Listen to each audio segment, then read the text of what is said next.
বৃষ্টির দিন পিছলা তো খাবেই, স্বাভাবিক কথা। যতই বারবার বারণ করি ওকে বাইরে না যাওয়ার জন্য, তবু সে বের হবে আর বারবার বের হয়ে পিছলা খায় পড়ে যাবে। আর সে পিছল খেয়ে তো উঠবেই না যতক্ষণ না ওর নানু আসে। তো যাই হোক, এখানে আমার আম্মু 1 কেজি গুঁড়া মাছ নিয়েছিল রান্না করার জন্য। তো ওইটাই আপনাদের সাথে শেয়ার করছিলাম, আমি দেখাচ্ছিলাম। গুঁড়া মাছগুলো কিন্তু খুব সুন্দর, আর এই গুঁড়া মাছগুলো একদম টাটকা, নদীর, খেতে খুব ভালো লাগবে। তো যাই হোক, আম্মু তো ওখানে গুঁড়া মাছ কাটতে চলেছে, আর এখানে আমার ভাইয়ের বউটা লতি রান্না করবে আজকে চিংড়ি মাছ দিয়ে। তো ওর হাতের লতি রান্নাটাই আমি আজকে আপনাদের সাথে শেয়ার করব। প্রথমে তো দেখতেই পাচ্ছেন পেঁয়াজগুলো একদম লাল করে ভেজে নিয়েছে, তারপর একটু পানি দিয়ে একে একে মরিচের গুঁড়ো, এমনকি হলুদের গুঁড়ো সব কিছুই দিচ্ছে আর নাড়াচাড়া দিচ্ছে ভালো করে।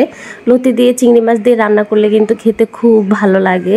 আর চিংড়ি মাছের আসল মজাই হচ্ছে লতি দিয়ে রান্না করলে। তো ওরও খুব প্রিয়, তো আজকে এই জন্য চিংড়ি মাছ দিয়ে লতি দিয়ে রান্না করবে। এখানে অনেকগুলো চিংড়ি মাছ দিয়ে দিল। আমার বাবার বাড়িতে আবার সবাই একটু ঝাল কম খায়, তো তাই এই জন্য ঝাল একটু কমই দিল। তবুও লতির মধ্যে তো একটু ঝাল না হলে ভালো লাগে না, তাই মরিচের গুঁড়া একটু বাড়িয়ে দিয়েছে।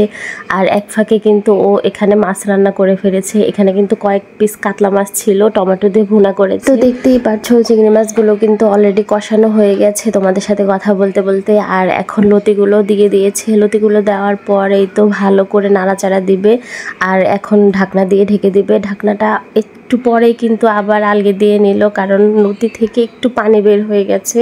তো অনেকক্ষণ এগুলো ভালো করে কষাবে, পানিটা একদম শুকিয়ে ফেলবে। জানো, মাটির চুলা যাই রান্না করি না কেন খুবই খেতে মজা লাগে। আমি তো আবার মাটির চুলা রান্না করতে পারি না, আমার শ্বাসটানের সমস্যা আছে, ধুমার কারণে প্রবলেম হয়।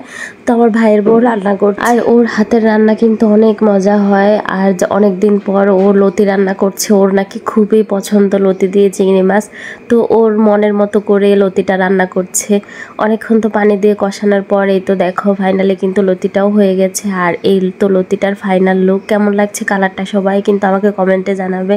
আর আমার ভিডিওটি ভালো লেগে থাকলে অবশ্যই চ্যানেলটি সাবস্ক্রাইব করে রাখবে, ফলো দিয়ে রাখবে, আর বেশি বেশি আমাকে সবাই কমেন্ট করবে। আল্লাহ হাফেজ।